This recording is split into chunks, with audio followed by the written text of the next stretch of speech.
Welcome to New York University's Robert F. Wagner Graduate School of Public Service 2024 Convocation Ceremony.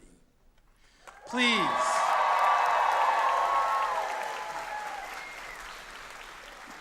welcome our distinguished Dean, Sherry Gleed. Please be seated.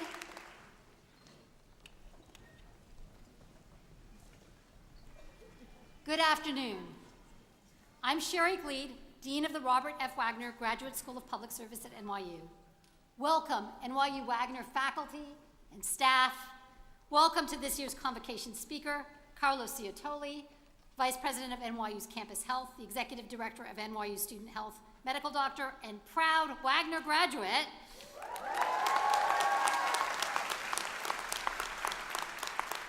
Welcome parents and children, partners and spouses, family and friends, and most importantly, welcome to the members of the 2024 graduating class of NYU Wagner.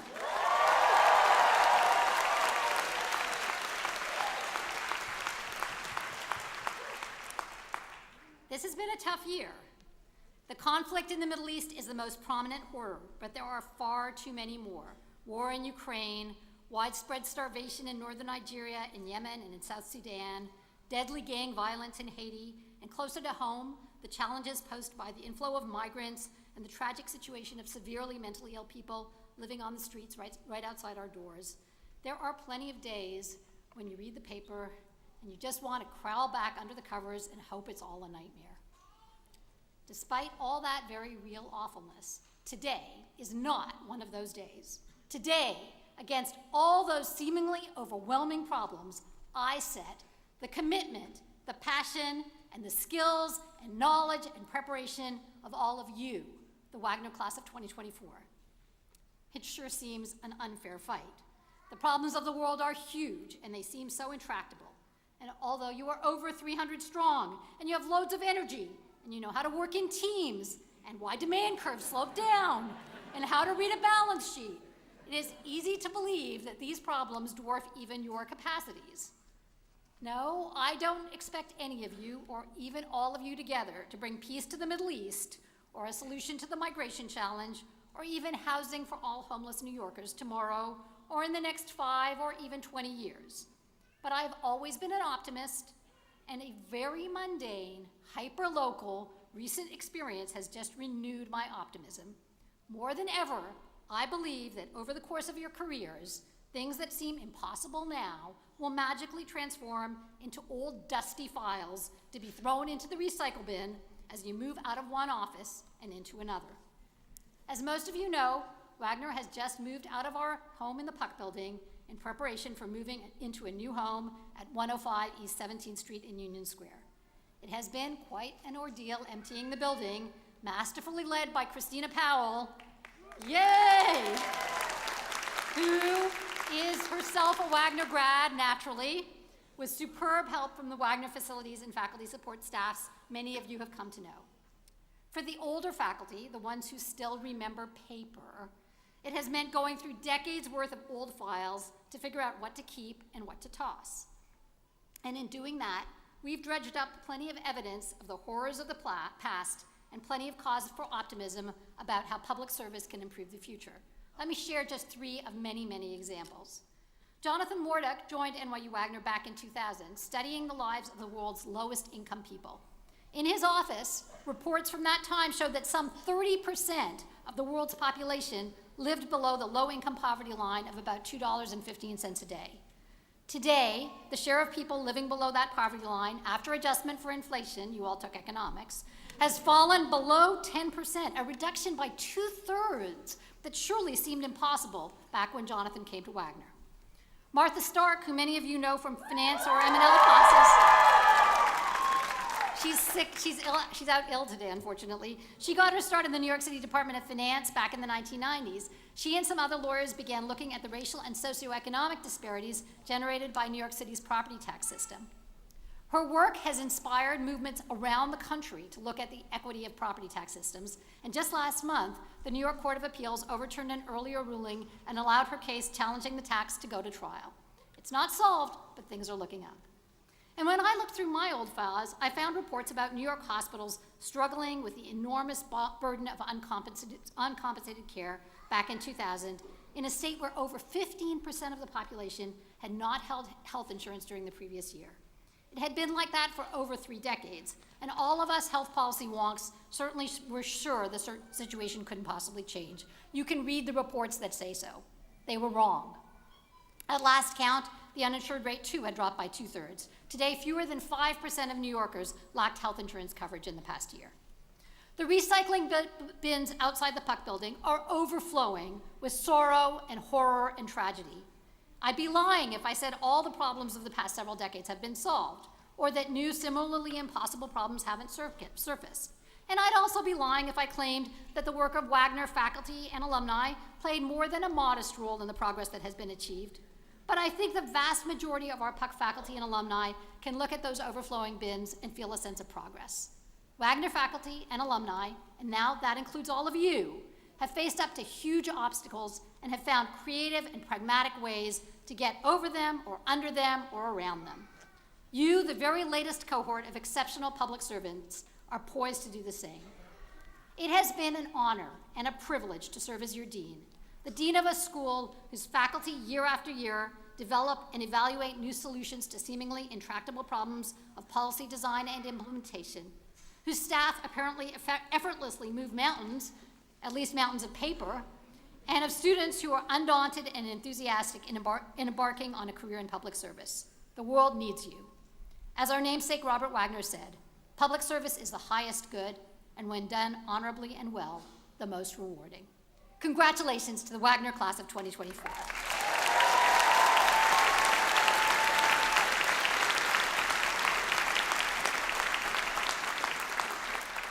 It is a tradition here at Wagner to ask a student to introduce the convocation speaker, as this is your moment in your day.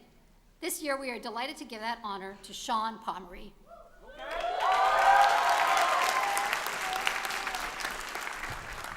Sean is graduating from our Health Policy and Management program. He's a great example of someone who is open to new perspectives and who combines those perspectives with the skills he gained at Wagner to expand his impact.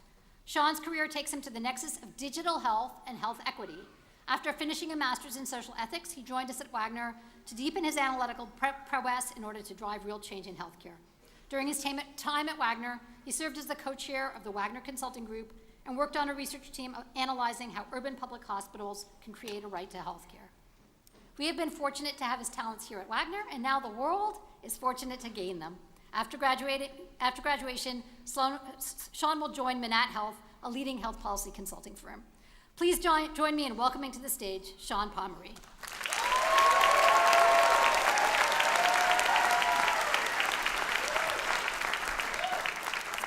Many thanks, Dean Gleed, for your kind introduction. Thank you to the faculty, staff, friends, and family members for joining us today to celebrate this momentous occasion. And to my peers, congratulations. We did it. Come on. Come on. I want to take this opportunity to thank you for making Wagner the community that it is.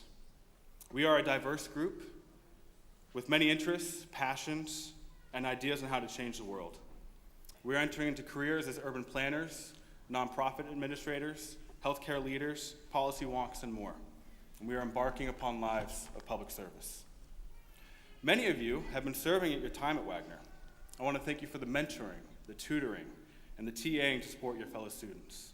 Thank you for joining clubs, moderating career panels, leading student groups, and hosting happy hours at what I'm sure is all collectively our favorite bar, Amity Hall. The community that has been fostered here consistently questions the status quo and creatively thinks about ways to ensure human flourishing in pursuit of serving other people. Together, we have thought about the pursuit of moral goods, things like healthcare, education, potable water, and the policies needed to ensure that all of us have access to those things. And at root of this vigorous debate is a passion that many of us feel, that the liberation of humanity requires a sacrifice from each and every one of us. This shared passion for liberation reminds me of something I learned when I first came to Wagner. I had the honor of taking a health policy and management class with Dr. Lauren Taylor, where I was first introduced to Drs. Paul Farmer and Jim Kim. Now, seeing as this is graduation, I realize that this is not the place to get into new materials. Don't worry. I'm not going to start teaching. What I want to say is that they founded Partners in Health, a global nonprofit public health organization, because they believe that healthcare is a human right. And together, Dr. Paul Farmer and Jim Kim fought for human liberation in a way that I think many of us today will struggle with in our careers. They were both dedicated to providing healthcare to those too often considered the least among us. Paul Farmer was on the ground directly with patients, while Jim Kim took a different route, often working from the inside of the system. And at one point, Jim Kim became president of the World Bank because of their shared work. Now, what I want to call out here is that Jim Kim and Paul Farmer supported each other. They had a shared goal and worked both sides of the issue. Paul Farmer was on the ground directly with the patients, and Jim Kim eventually from within established institutions. This tension of working both sides of an issue is something I think that many of us struggle with. At a profound and even instinctual level, we have decided to become public servants because we believe the future can be different. But we often struggle with this question: do we work from inside the systems that be, or do we break out and work outside the system? No one knows this struggle better than our keynote speaker today, Dr. Carlos Ciatoli. Dr. Ciatoli graduated from NYU Wagner 20 years ago and has since built a remarkable public service career. In his career, Dr. Ciatoli has been an internist and pulmonologist practicing at Bellevue Hospital, the flagship hospital of New York's public hospital system. He has also, over 25 years at NYU, attempted to make the student health services offered by the university more just and fair for all students. This work was recently recognized by NASPA, a leading student health affairs organization, who granted Dr. Ciatoli their Silver Excellence Award for reimagining the pursuit of health equity for the LGBT community. Most recently, Dr. Ciatoli has led NYU's response to the COVID-19 pandemic as Vice President of Campus Health and Executive Director of the Student Health Center. This work has been difficult, and Dr. Ciatoli likely never imagined he'd be in charge of the healthcare response of a global university during a once-in-a-lifetime pandemic. And yet, he recognized that his time at Wagner, including the people he met at Wagner, prepared him for such a challenge. Now, hopefully none of us will be called to lead during another pandemic, but all of us will face significant challenges in our careers. And whether we find ourselves on the inside or the outside of the current power structures, we can be reminded that we have co-conspirators among us. We all now possess a network of people seeking to build a better world, and we should not forget how special or unique this network is. We will need each other, working both sides of an issue, like Paul Farmer and Jim Kim did, or as Dr. Ciatoli will attest to, as he needed his co-conspirators when managing NYU during the COVID pandemic.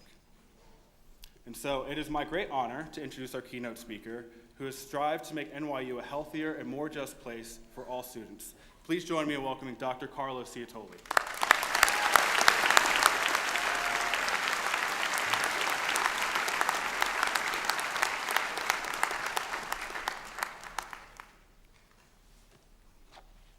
Thank you, Sean, for those kind words. Ladies and gentlemen, esteemed faculty members, proud families, friends, and most importantly, you, the extraordinary graduates of the Wagner School of Public Service, congratulations and welcome. Today marks a significant milestone in your lives, a culmination of years of hard work, dedication, and unwavering commitment to service. As we gather here to celebrate your achievements, I am deeply honored and frankly a little bit surprised to address you on this momentous occasion. Several months ago, I announced my retirement from NYU. 40 years after I first stepped in the halls of NYU School of Medicine, 26 years as part of the Student Health Center, and was just mentioned, 20 years after my own graduation from Wagner. When my retirement announcement went out, I received an email from Dean Gleed inviting me to give the convocation speech at this year's Wagner graduation ceremony. Now, admittedly, while honored and deeply appreciative, my first reaction was probably somewhat similar to yours. There's the group of you who probably said, "Who? I don't know who he is." The group of you who did know who I was from the pandemic and said, with probably an eye roll, the guy who told us what we could and couldn't do for 3 or 4 years, and my own reaction, which was, really, me? You want me to do this? But as I thought about it for a day or two, I realized that those actually made wonderful themes for this convocation address. Leading with anonymity, leading with humility, and really the challenges that the COVID-19 pandemic had provided. And collectively, there was a lot of intersection between those three.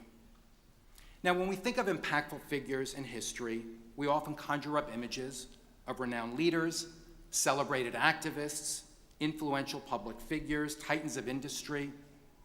However, the truth is, one need not be famous or well-known to make a profound impact on the world. Each one of you sitting here today embodies that notion. Through your studies, your internships, your community engagement, employment, and your sheer determination and commitment, you have already begun to shape the world in meaningful ways. Now, as graduates of the Wagner School, you have chosen a path that demands courage, compassion, humility, and a relentless pursuit of justice.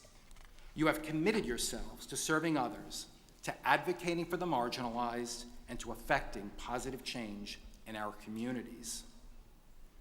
In a world that often celebrates individualism and self-promotion, particularly in a society where the impact and influence of social media have proliferated, humility is becoming a rarer and more precious quality, especially in those who choose to dedicate their lives to serving others. It is the recognition that none of us have all the answers, that our knowledge is finite, and that true progress is only possible when we approach our work with an open mind and a willingness to listen and learn from others. Now, as you either embark on or continue on in your careers in public service, I urge you to cultivate humility as a guiding principle in all that you do. Approach your work with a spirit of curiosity and openness, eager to learn from those with lived experiences different from your own. Embrace feedback as an opportunity for growth, and never lose sight of the fact that the most meaningful victories are often won not by individuals, but by teams working together toward a common purpose. Your pursuit of knowledge here at Wagner suggests that you're all lifelong learners, committed to making yourselves better. However, as individuals, we have biases and blind spots, and we need to acknowledge this. Once we do, we realize that others may possess expertise where we're deficient. And this realization allows us to approach others with the humility necessary to learn from them. I also believe it's important to fight the urge to portray an image like we have it all figured out. This urge arising from pride and a desire to convey social status to our fellow human beings. And if we lean into that longing, we put a blockade around our future growth. In many cases, we tend to pretend to be sure about being able to do or achieve something. But in reality, it turns out we're not quite there yet. But this should be not perceived as a discouragement, but rather an opportunity. An opportunity for growth, an opportunity to learn and develop, and an opportunity which helps us become stronger than we are today. Now, humility also allows us to be closer to those that we serve.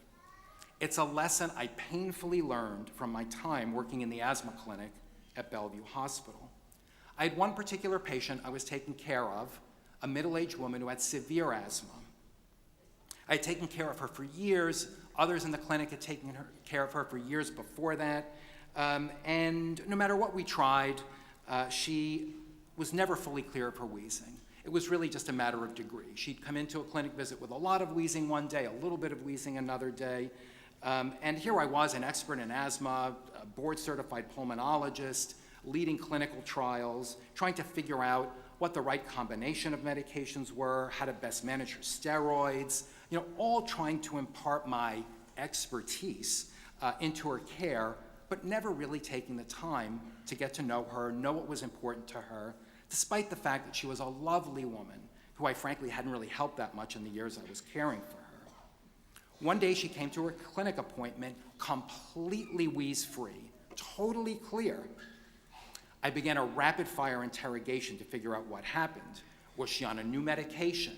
Was she now more compliant? Although frankly, I never really doubted her compliance in the past. Had she moved? Question after question, I was peppering her like something must have changed.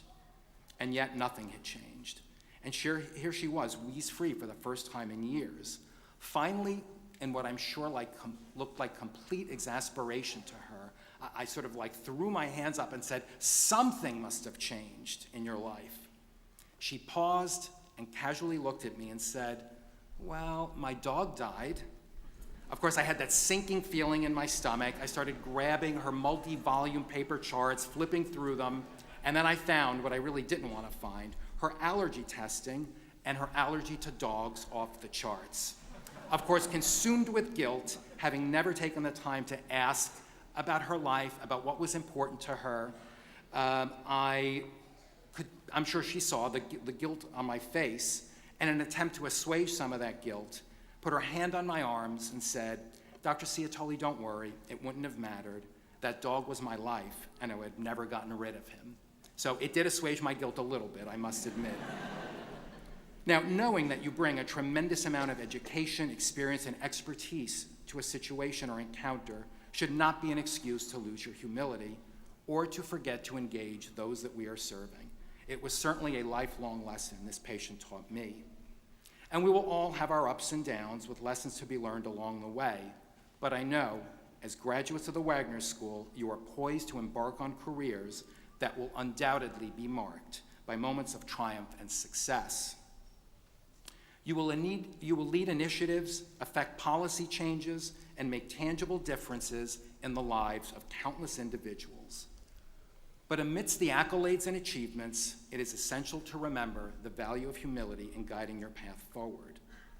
Humility reminds us that the work is not about personal glory or recognition, but about serving a higher purpose and advancing the common good. It is about recognizing inherent dignity and the worth of every individual we encounter, regardless of their station in life or circumstances. Now, as you go forth from this esteemed institution, may you carry with you the humble conviction that your greatest impact will be measured not by the height of your achievements, but by the depth of your compassion and the sincerity of your service to others. But I need to add that we should never perceive humility as being synonymous with weakness or passivity.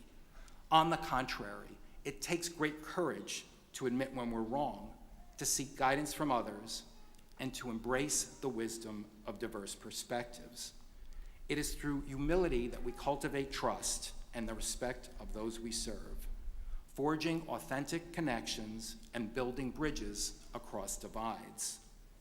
While it is true that we can make a great impact through our knowledge, experience, commitment, and humility, most of us, probably all out of the public eye and without public recognition, there are times where circumstances may thrust you into the spotlight and you will be asked to lead. During these times, when your public prominence and visibility may be greater, you should still never forget your humility as you lead. And this was certainly a key lesson for me in managing COVID-19. Now, up until 2020, most people at NYU, faculty, staff, students, really had no idea who I was, and I was totally good with that. I was content to go about my business, try to do good work, and improve the health and well-being of our students here at NYU. However, in 2020, we found ourselves immersed in the first global pandemic in over 100 years. And I was asked to play a lead role in shaping the university's response and to effectively be the face of that response. Now, I felt confident and well-equipped to take that on with my education, experience, background, and thankfully, and with tremendous support from the entire university community, we got through the pandemic, through it, I think, somewhat successfully, and we and I learned quite a bit. Now, as you take your Wagner degree into the field of public service, I think it's helpful to reflect on some of the lessons that we've gleaned from managing COVID-19. This unprecedented public health crisis tested our systems, our institutions, and our resolve, but it also imparted invaluable wisdom that will undoubtedly help you navigate future career challenges. And I want to share a few of my own lessons learned during the past several years of leading the university's COVID-19 response. First, I think the pandemic underscored the indispensable role of science and data and evidence-based decision-making in public health crises. As future leaders, you must remain steadfast in your commitment to data-driven, evidence-based policymaking grounded in rigorous research and expert analysis. But also remembering that policymaking isn't just based on science and data, but also culture, psychology, politics, and values.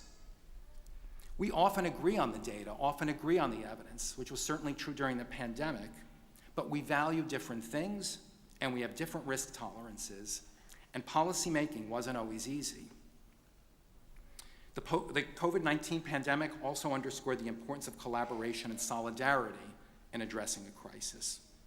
Our success in managing COVID-19 at NYU was due in large part to that collaboration and solidarity. We are a big decentralized school, and it was really critical that we had that cross-campus collaboration and that uniformity and solidarity in our approach.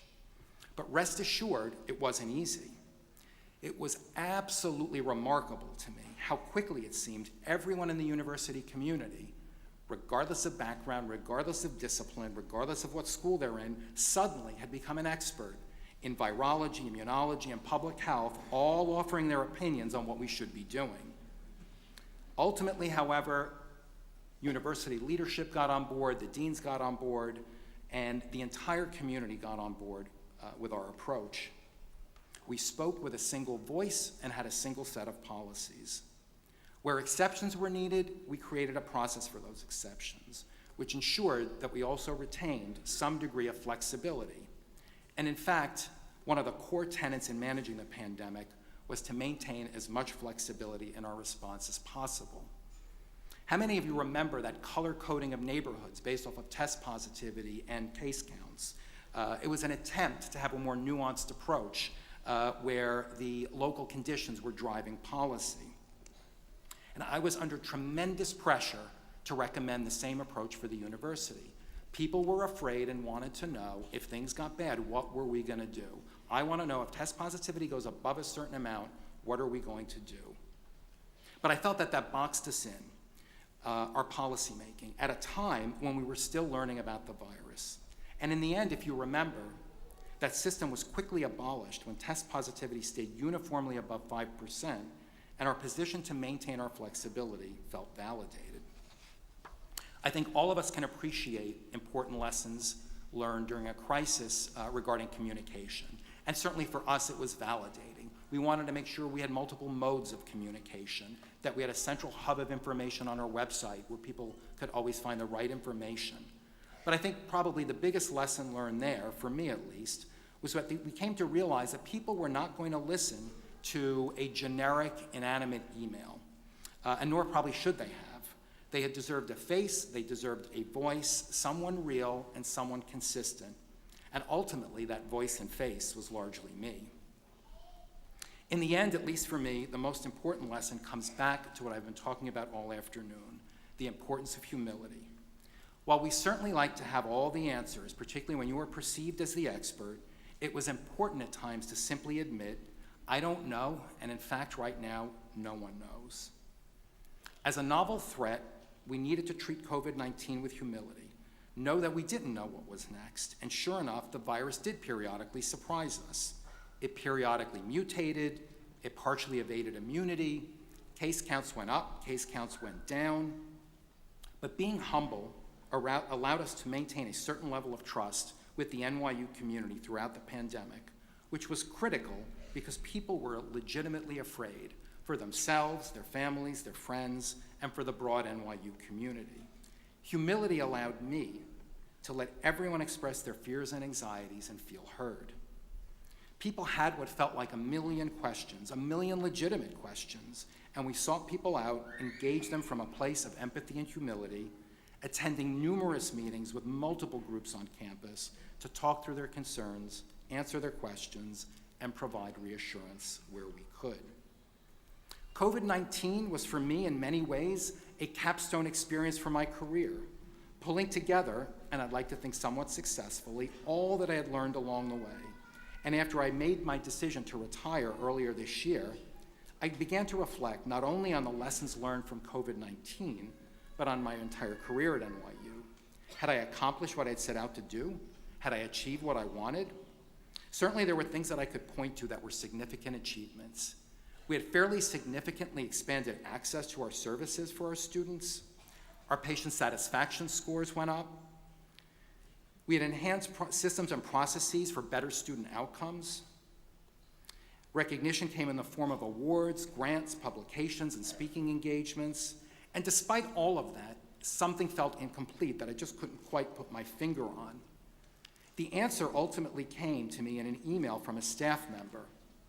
On March 8th of this year, we had an all-staff meeting where we try to bring together all 200+ members of the Student Health Center staff, which we usually do once or twice a semester.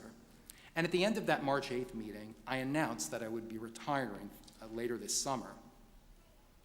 Later that day, I received an email from a staff member who has been working with me for the past 25 years, which read in part, "I say this with a heavy heart. I always hated all the staff meetings," which of course I knew was honest and authentic at that point. "But this is by far the one I hated the most. You kept this place and the people in it human. I respected you not because of your title, but because you never let your title dictate how you treated others." And then it hit me. That was the last thing. It's not just what we do, it's how we do it. My efforts at always trying to remain humble and always trying to respect all the staff and trying to engage them all were recognized. And then I was able to rest more assured that I can retire having accomplished what I had set out to do. Now, as you continue on in your own careers, now as graduates of the Wagner School of Public Service, know that you carry with you the hopes and aspirations of countless individuals whose lives you will touch.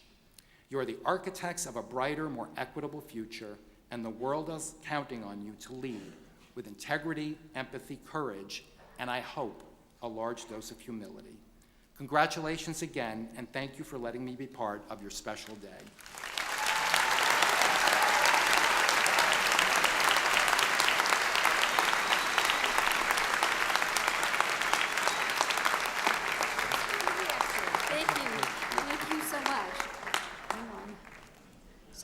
Thank you very much for your words of inspiration, and on behalf of the school, if I can find it, I would like to present you with a small token of our appreciation. Thank you very much. Thank you so much.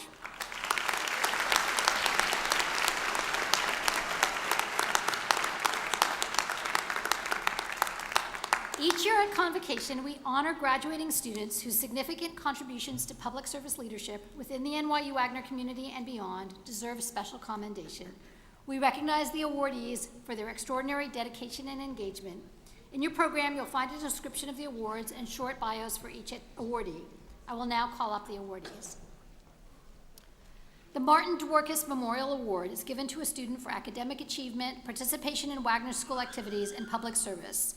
We consider this award the best all around. I am pleased to announce that we have 2 awardees this year, Shannon Flores and Andrew Garrett.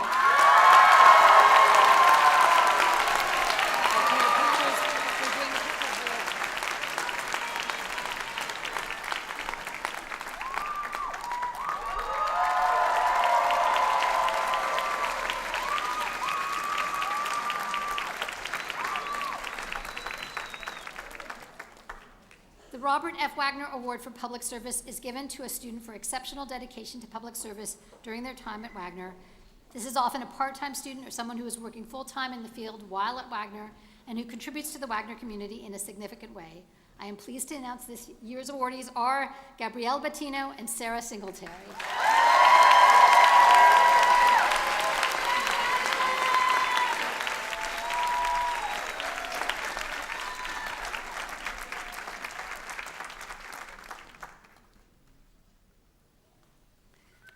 The Sterling Sparrow Prize is for exceptional written work. This year's awardee is Edwin Young.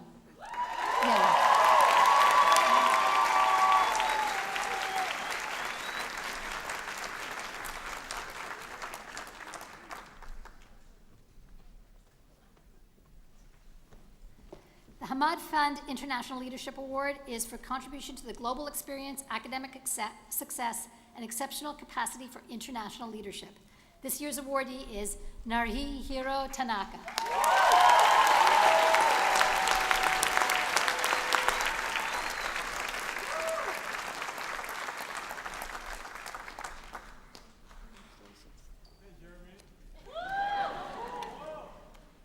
The Bluestone Memorial Award is awarded for contribution to the Wagner community and student experience, academic success, and exceptional capacity for health management and policy. This year's awardee is Jeremy Howking-Zhu.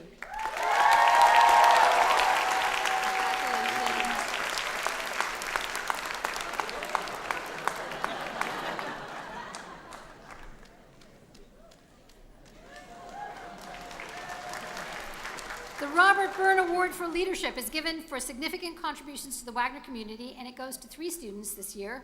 Each one of them has contributed to in numerous ways to enhance the Wagner experience through student group involvement, recruitment activities for our admissions office, and helping to raise the profile of the school. They are Jasmine Cox, Judy Wynn, and Juan Diego Masuera Arias.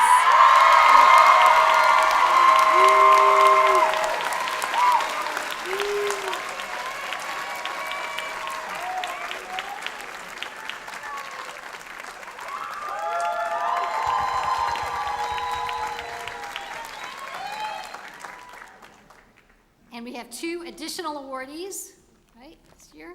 I don't know, it said 3. Nirav Shah and Unkochi Obidiegu, right? Did I get it right? Okay.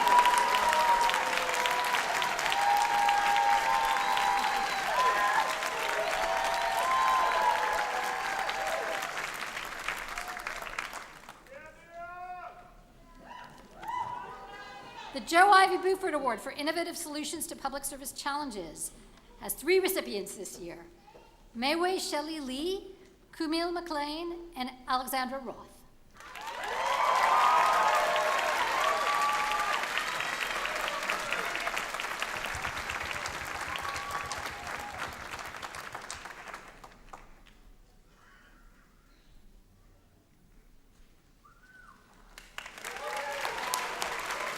The Ellen Shaw Award for Diversity is given to a student for their significant contribution and commitment to inclusion, diversity, belonging, equity, and access at NYU Wagner. This year's 2 recipients are Maura Danahy and Nicole Vicencio.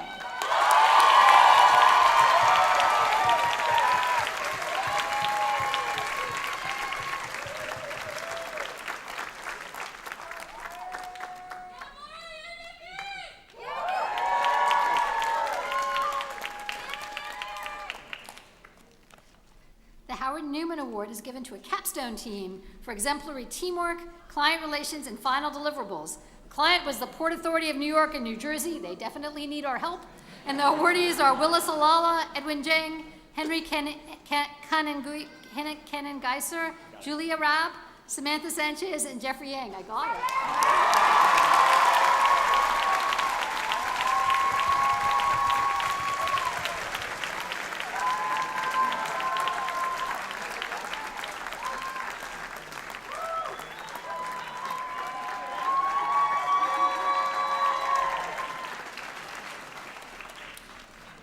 And finally, the Doctoral Student Teaching Award is given to recognize significant contributions and commitment to teaching by a doctoral student. The awardees are Caitlin Grace O'Hagan and Matias Morales Cerda.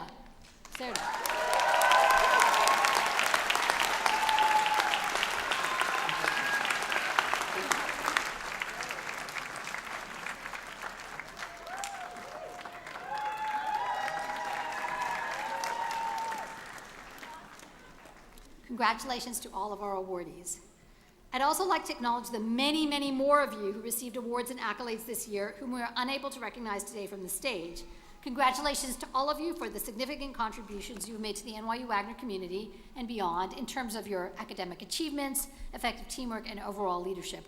Let's have a round of applause for all the NYU Wagner students who won an award.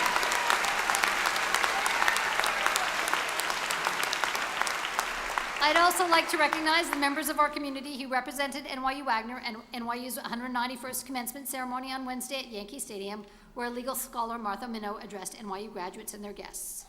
Tavana Tevana Farzana, WSA Student Groups and Event Officer, carried NYU Wagner's banner. She did it really well into the stadium. And Juan Diego J.D. Masuera Arias, our WSA president, accepted a diploma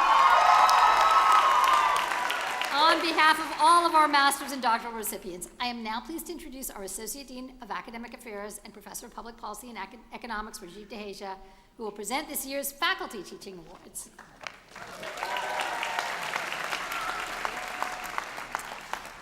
I'm delighted to be presenting the teaching awards to my colleagues on the faculty.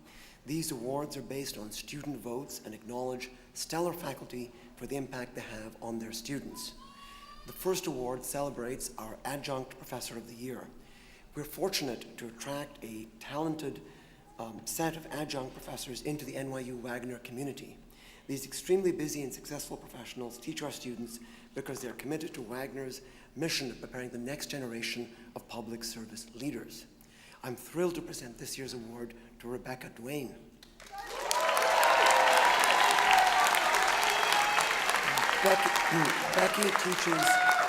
Becky teaches data and AI strategies for social impact and also teaches in the Capstone program. In her course feedback, students repeatedly mentioned her positive presence and passion for the topic. They also commented how her dedication has been invaluable.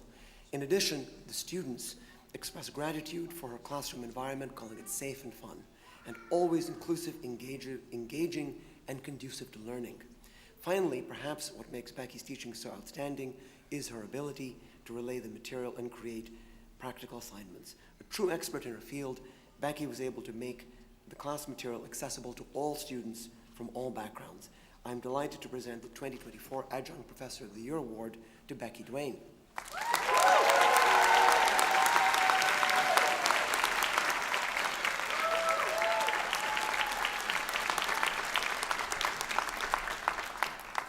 Now it is my utmost pleasure to present this year's Professor of the Year Award to my colleague, Professor John Gershman.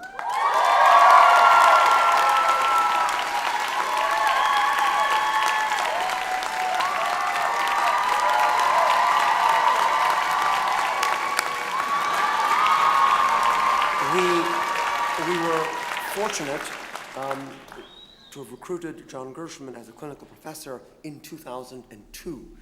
In his more than 20 years at Wagner, John has profoundly shaped our curriculum and our community with an illustrious career spanning significant roles in nonprofit think tanks and as a leading voice in international public policy.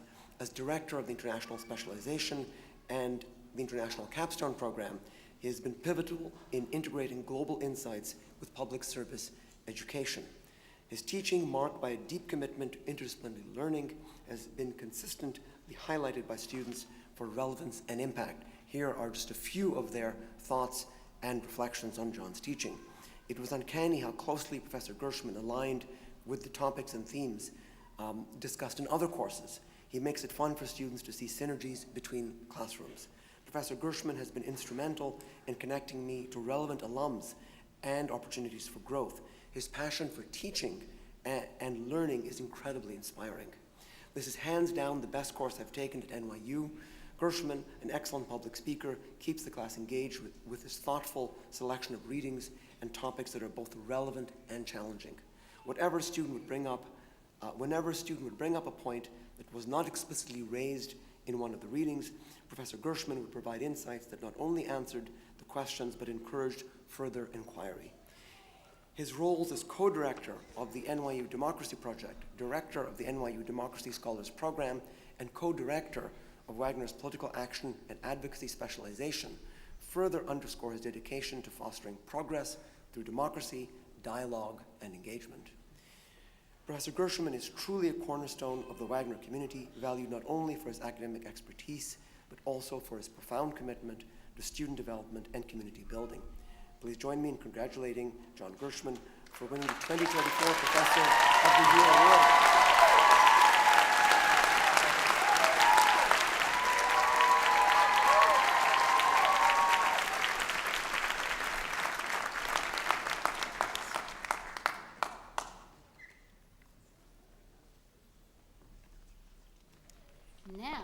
like to ask Professor Sue-Yin Chan, director of our doctoral program, to present our doctoral candidates to be hooded.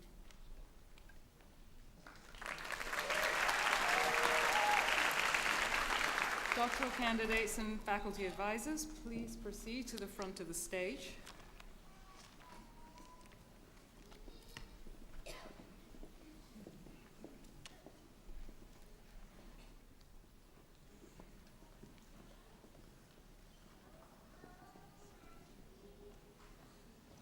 I am pleased to present the candidates for the Doctor of Philosophy. Our first candidate is Spencer Gvozdik. His dissertation was titled Beyond the Classroom, Analysis of the Intersection of Education and Housing Policy in New York City. NYU Wagner professor Liana Stiefel was his committee chair. NYU Wagner professor Ingrid Gould-Ellen was also on his committee alongside NYU professor Joseph Simpian. Professor Stiefel, would you please grant Spencer his hood?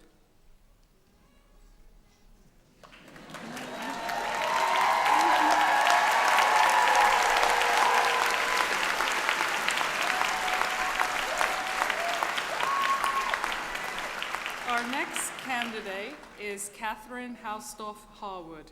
Her dissertation was titled Evolving Rental Landscapes and the Role for Policy. NYU Wagner professors Ingrid Gould-Ellen and Catherine O'Regan were her committee co-chairs, alongside NYU professor Johannes Strobel. Professors Ellen and O'Regan, would you please grant Catherine her hood?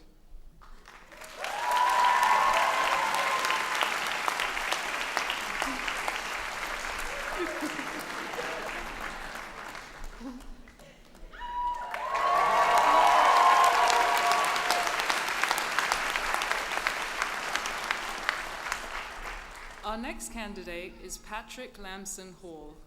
His dissertation was titled Projecting City Expansion, New Data and Practical Tools for Forecasting Urban Population, Density, and Land Cover Change.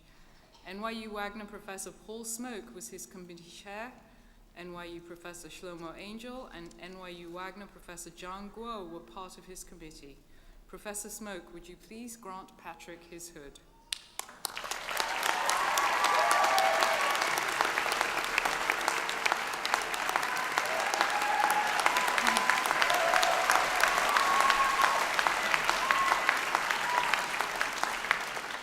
Our next candidate is Matias Morales Cerda.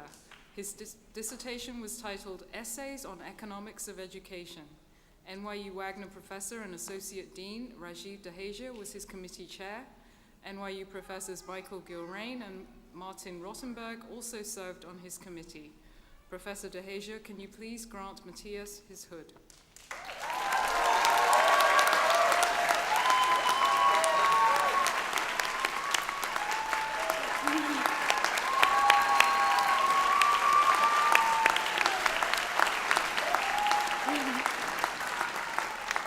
Our next candidate is Caitlin Grace O'Hagan.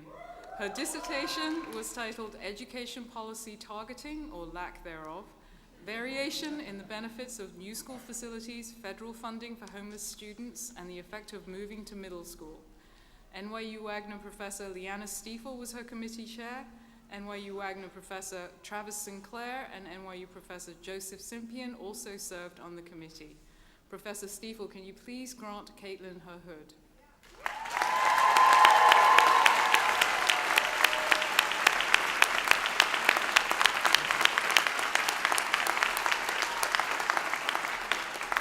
Our final candidate is Eric Gung Jo. His dissertation was titled Vaccination, Healthcare Utilization, and Child Outcomes in New York City During the COVID-19 Pandemic. NYU Wagner and NYU Grossman School of Medicine professor Brian Elbel was his committee chair. NYU Wagner professor Laura Weary and NYU Wagner professor emerita Amy Ellen Schwartz also served on the committee. Professor Elbel, can you please grant Eric his hood?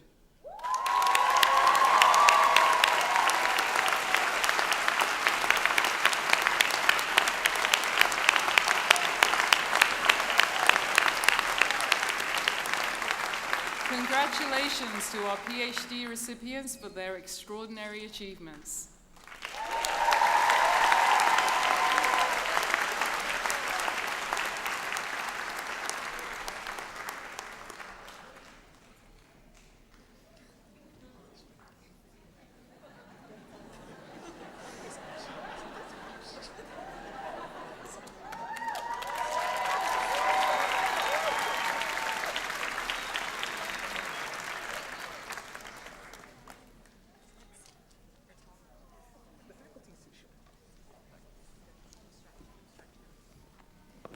Now, I'll ask our graduate candidates in each program to come forward for recognition.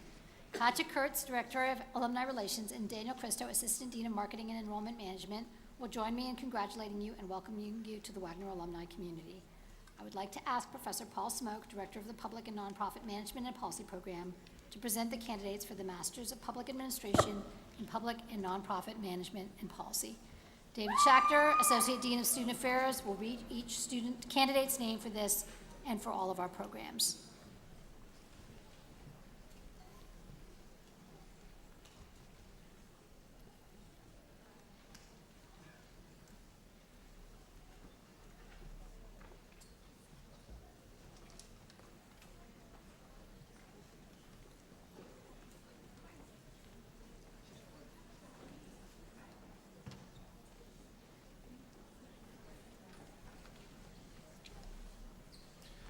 Shannon Flores.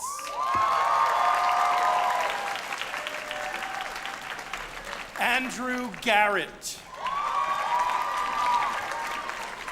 Narahiro Tanaka.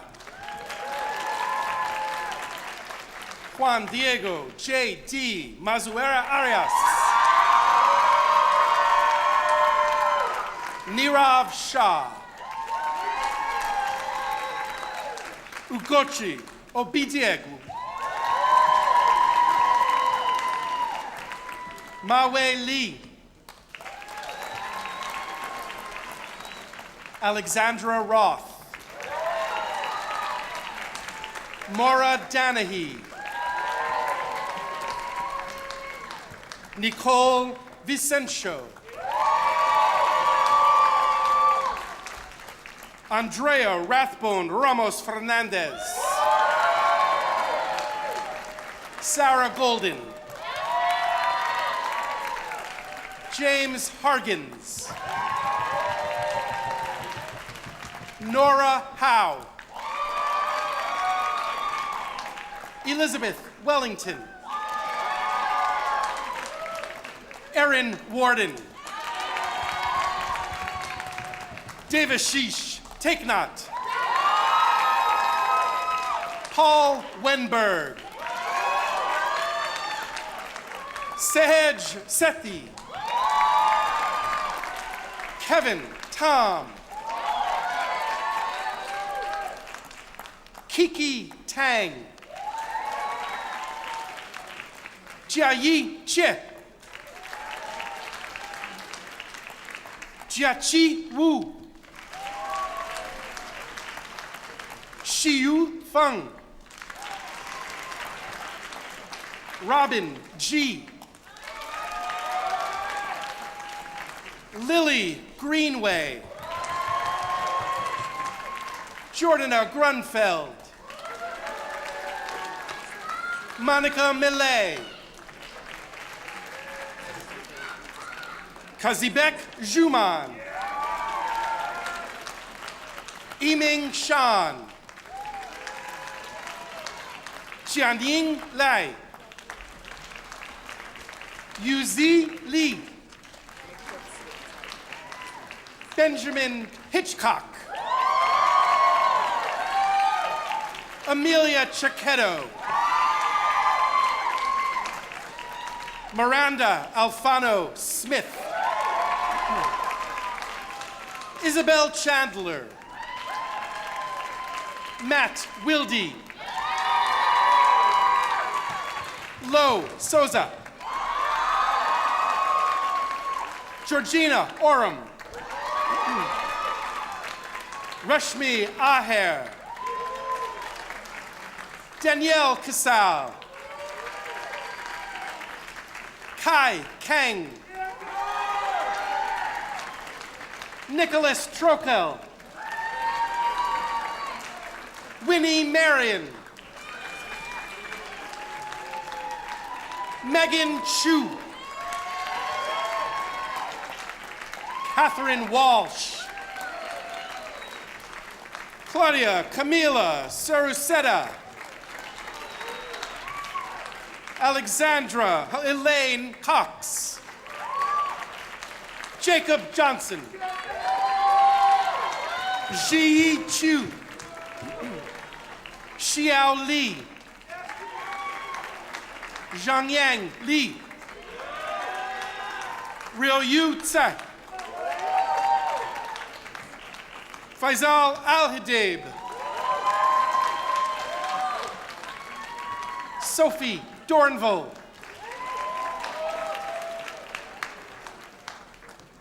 Jennifer Curtis.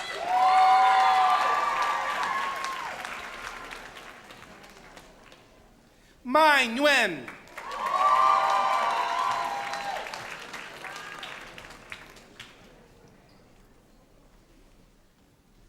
Amy Bernardez.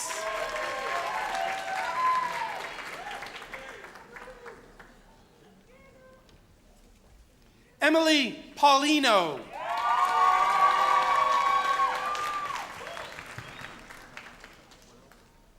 Clara Chiravallo.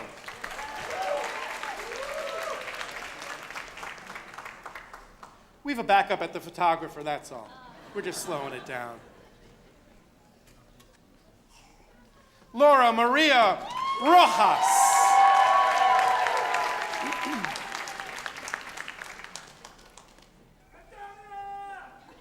Antonia Gonzalez Nichols.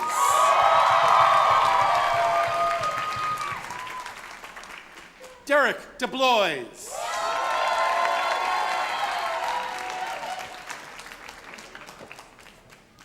Kenya Reeves.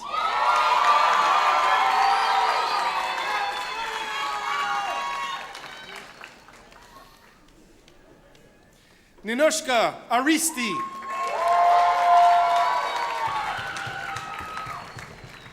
Kyra Ishola.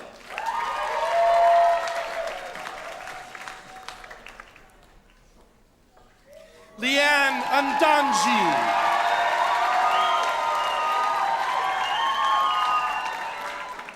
Ria Soni.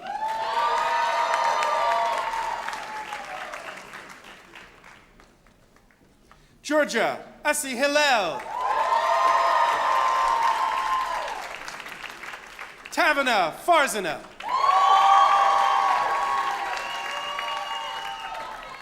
Lorena Wang. Roxanne Oyeshile. Jamie Jacinta DeHook.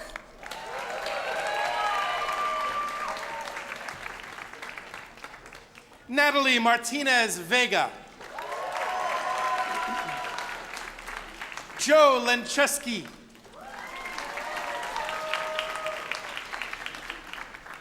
Leila Bellissimo.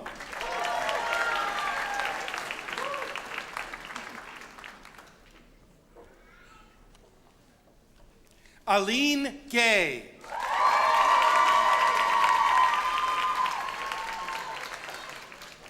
Deontay Tinson.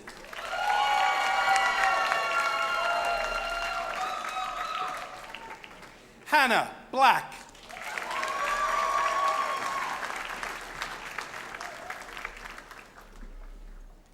Cal Kidan Elias. Bradley Freericks. Justin Lee. Shui Liu. Sai Wang. Ling Feng Shu. Yuhan Zhao. Su Zhang. Lu Han. Ziyu Zhao. Ashif Hassan. Michael Vizzi. Ruben Foreman.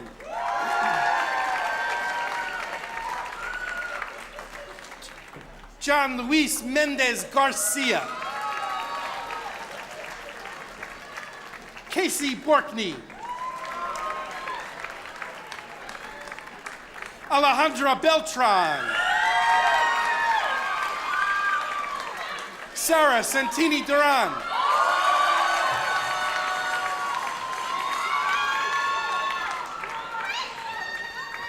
Rachel Waite.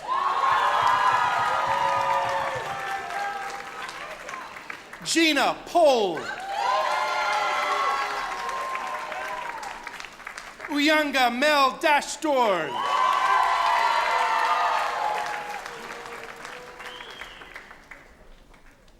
Kojo Kwe Dadzi.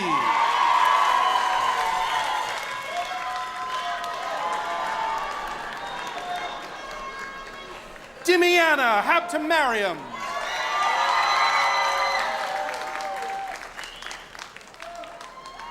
Yilin Chin. Yutang Lu. Han Zhou. Vicky Chen Jeng. Jintang Chu. Xin Zhang. Xiyuan Lou. Iris Yu. Cho Jin.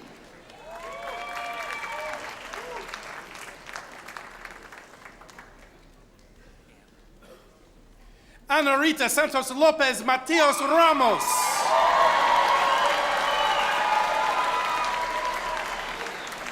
Caroline Giselle Cabrera. Michaela McCann. Chantal Serrano. Shinran Shen. Yue Fen. Tony Bodulovich.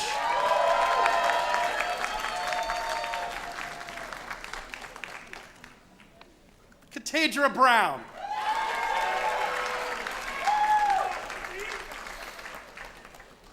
Kadeem Robinson.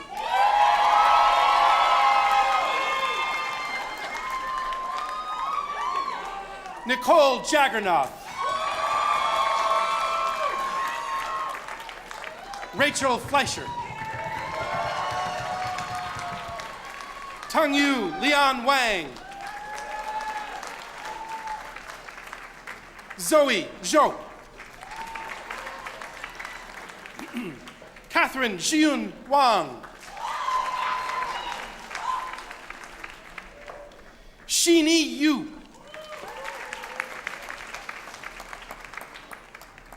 Mingji Li. Jiaying Li.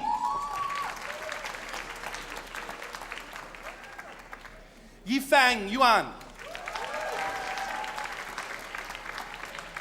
Dihao Wu. Randy Gu. Ivan Fang.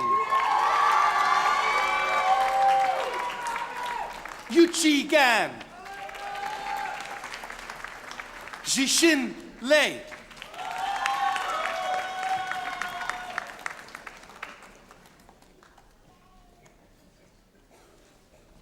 Alex Ukeba.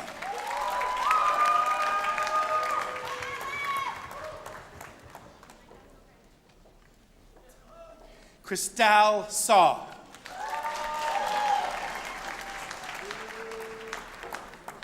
Will Rothschild.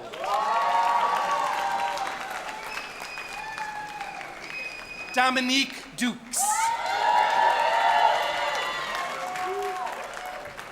Bintu Sise. Erica Hartsfield. Camille Prel Dumas. Anna Bauman. Sijia Huan. Janyu Pan. Kufan Lee. Jordan Van Altides. Leah Kraft. Brian Ward. Kendra Gibbs. Kathleen Kemp. Camila Michelle Fernandez Sanchez. Tien Tien Wu.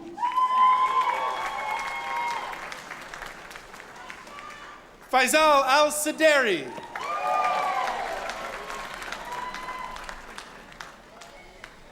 Alicia Gungarthurin.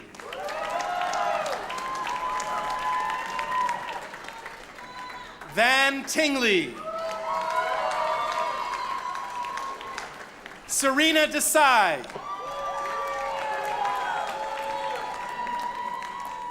Gabriel Alaco. Teresa Shire. Bonnie Tang. Connor Lillis. Frederica Solomon. Natasha Holtz.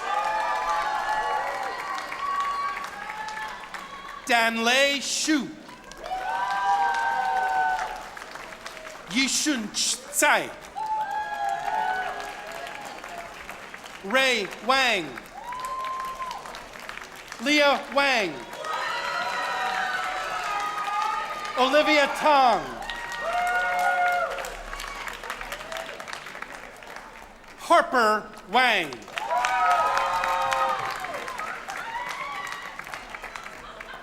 Yolva Doroval. Yangyu Liu. Elizabeth Sharon.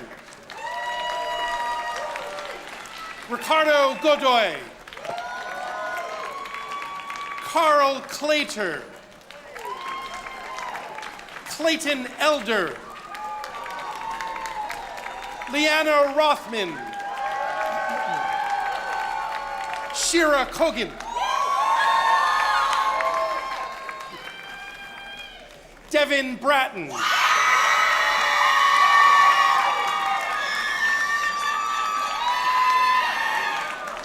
Matashe Bozier. Aminata Drame.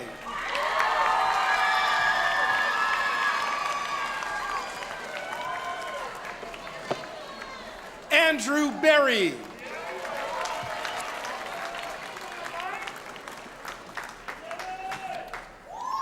Michael Kreisberg.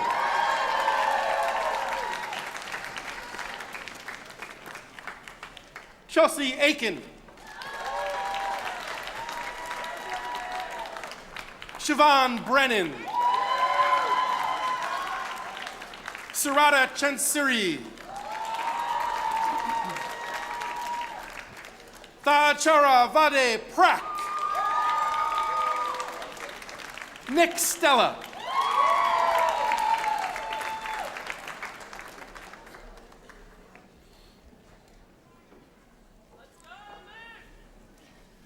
Anushka Corbin. Angelica Pavgan Vega. Amanda Tanuai. Hannah Gorman.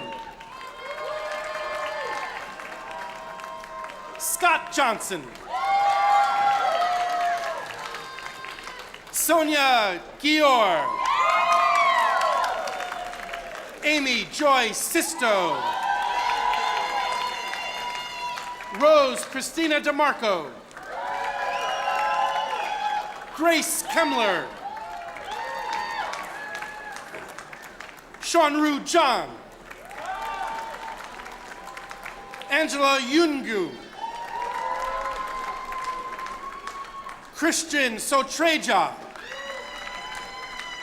Aman Patel. Lauren Carroll.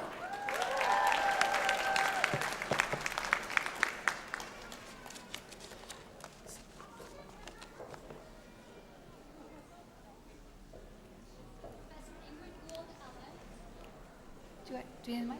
Professor Ingrid Gould-Ellen, Director of the Urban Planning Program, will now present the candidates for the Master of Urban Planning.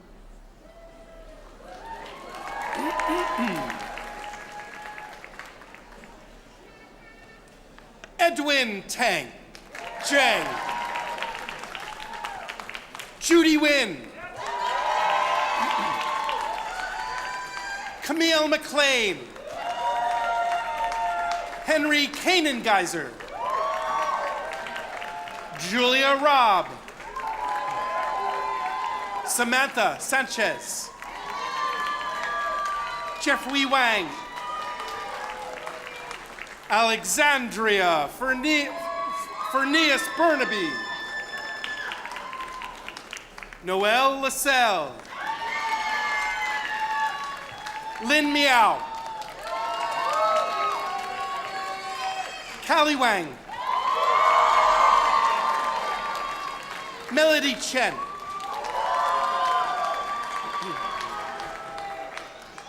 Hanming Jiang. Manning He. Yihan Shi. Yaiwi Li. Zhangshan Gui. Andres Franco. Carrie Tipton. Noah Williams. Marcus Taylor Johns. Joanne Lee. Michael Freeman. Sienna Little. Charlotte King. Reina Vasquez Miller. Emma Clark. Ritwick Dutta. Jonathan On. Selena Hernandez. Marcos Rodriguez Anderson. Eliza Florence Ezrapour. Eliza Ray Perkins. Luke Buttonweezer. Marta Krofchinsky. Manal Bowasier. Elena Barrington Dye. Griffin Mills.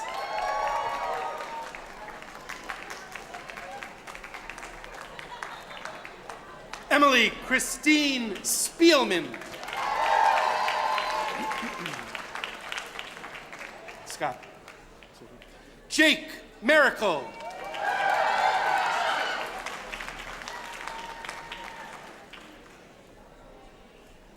Yeah, no, we have more. We're just slowing down for the photos.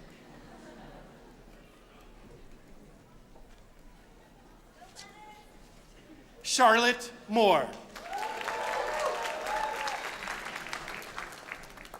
Oliver Dillon.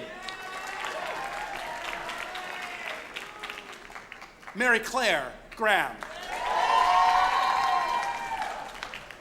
Anastasia Hediger.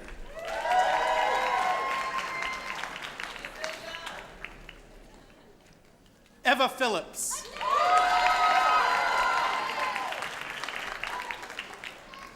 Andrew DeFrank.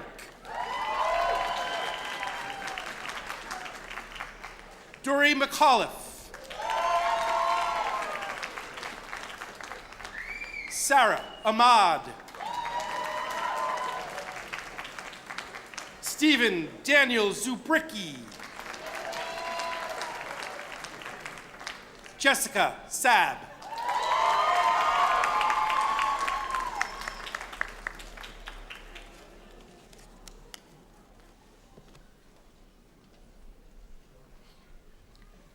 Professor Carla Jackie Sampson, the director of our Health Administration program, will present the candidates for the Master of Health Administration.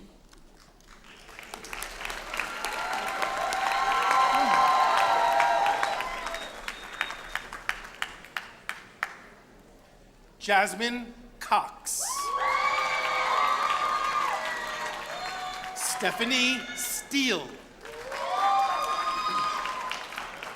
Daniela Steinberg. Farzana Islam. Jennifer Ah Chan.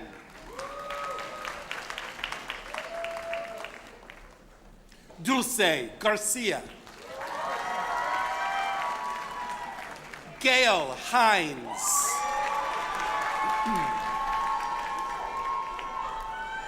Jennifer Toledano. Ravindra Ramnarain.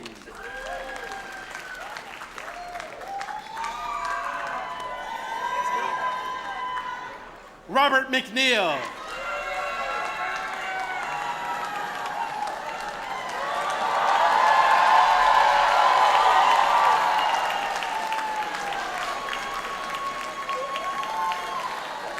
Alexander Krasikov.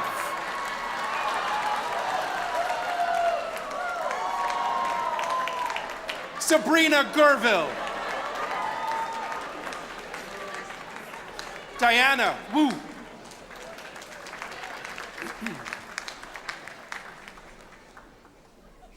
Jessica Gilbert.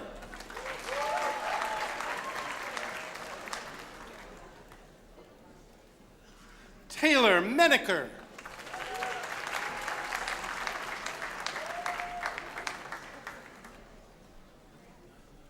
John Factow.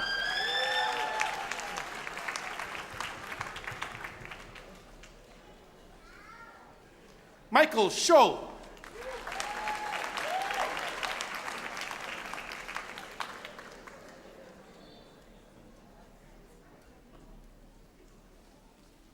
Marianne Claxton.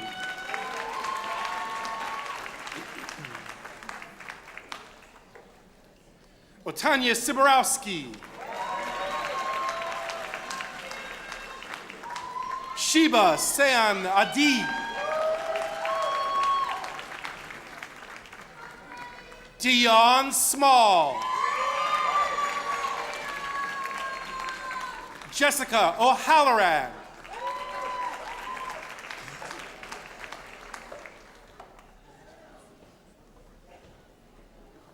Switching.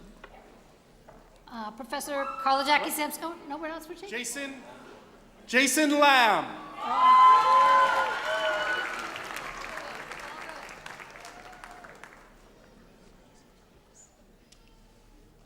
Luke Mackenzie Frederick.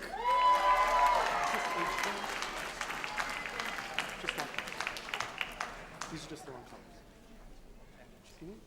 Yep. Nicholas Richards.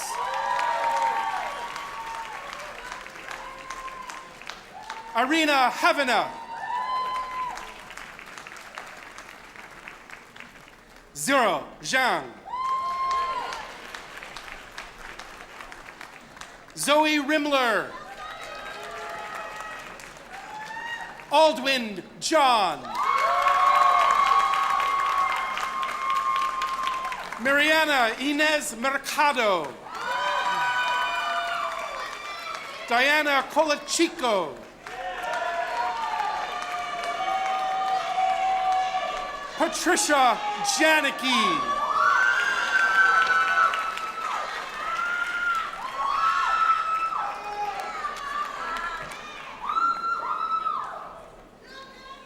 Professor Carla Jackie Sampson is also the director of our Health Policy and Management program and will now present the candidates for the Masters of Public Administration in Health Policy and Management.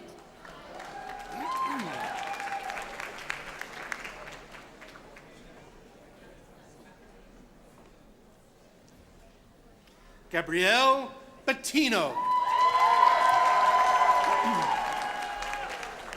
Jeremy Howking Zhu. Rishi Soneja.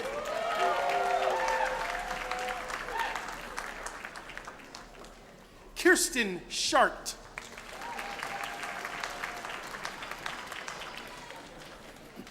Ryan Carney. Kim Stagg. Maria Oliver. Soon Hong.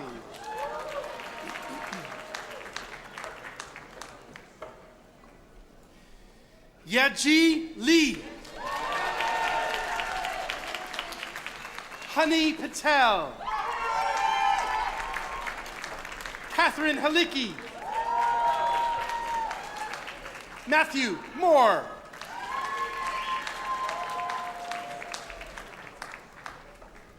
Elizabeth A. Doyle. Ezra Afumado. Narissa Santa Cruz.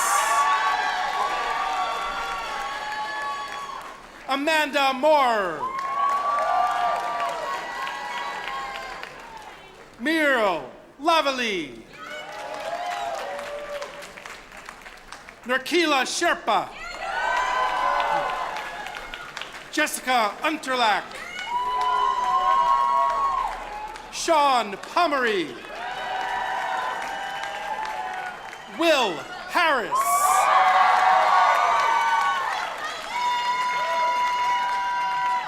Lex Brierly.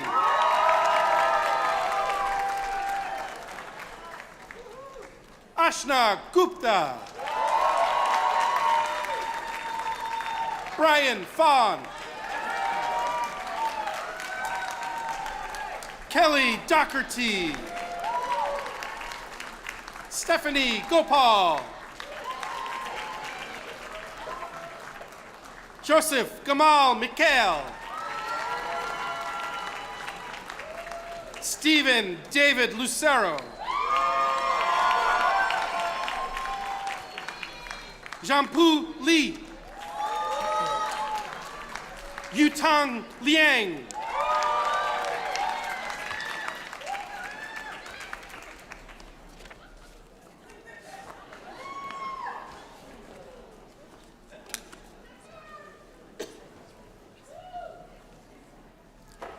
Professors Tom Blaylock and Kathy O'Regan, co-directors of the Master of Science in Public Policy program, will present the candidates for the Master of Science in Public Policy.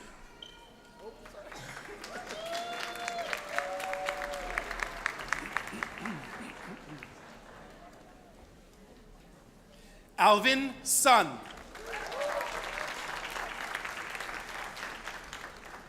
Hilda Hanyu Wang. Patrick Litke. Justin Queck. Mangchu Sun. Shi Guo. Jiaqian Sui. Yiyu Pan.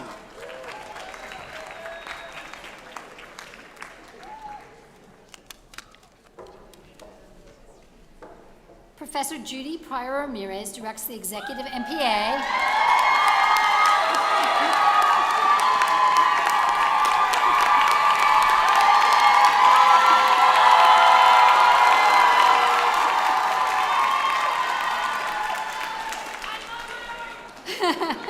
And she will present the candidates for the Executive Master of Public Administration for Public Service Leaders.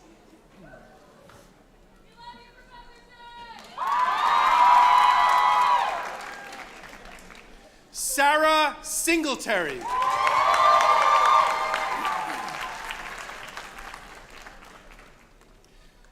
Alexandra Ezguera.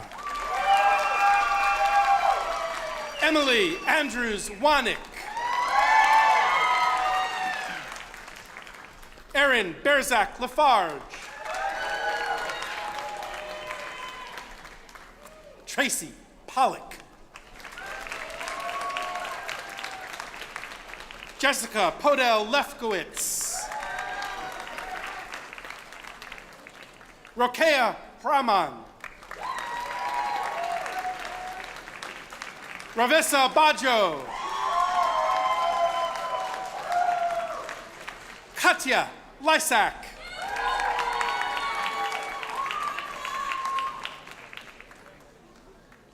Anil Bala.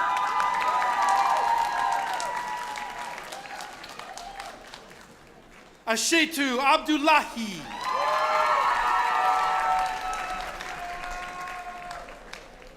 Stolis Mars Clough. Carl Mace Johnson. Todd Brian Gellid. Christopher Anzalon. Margot Gayar. Bruno Rios Sanchez.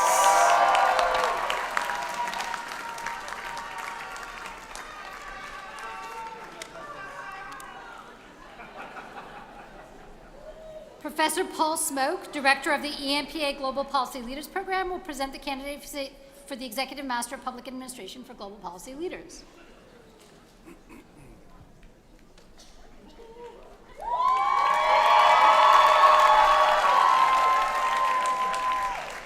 Christina Reyes.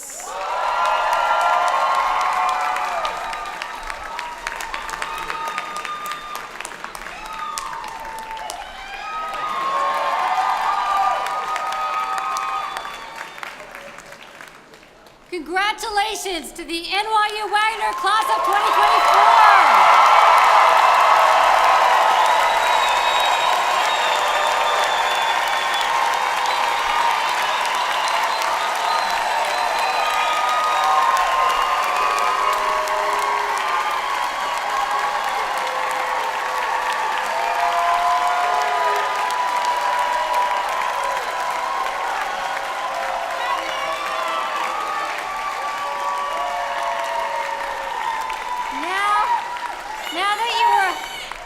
Now that you're officially Wagner alumni, Wagnerds, I hope that each of you will stay connected and make Wagner your lifelong learning community, and that you will carry out your commitment to public service. In order to have a smooth exit, I'm going to ask all the guests upstairs to remain in your seats until our faculty and graduates exit. Faculty will recess out of the room, followed by our graduates, who will also process row by row out of the theater. And now, I proudly present to you the NYU Wagner Class of 2024. Congratulations.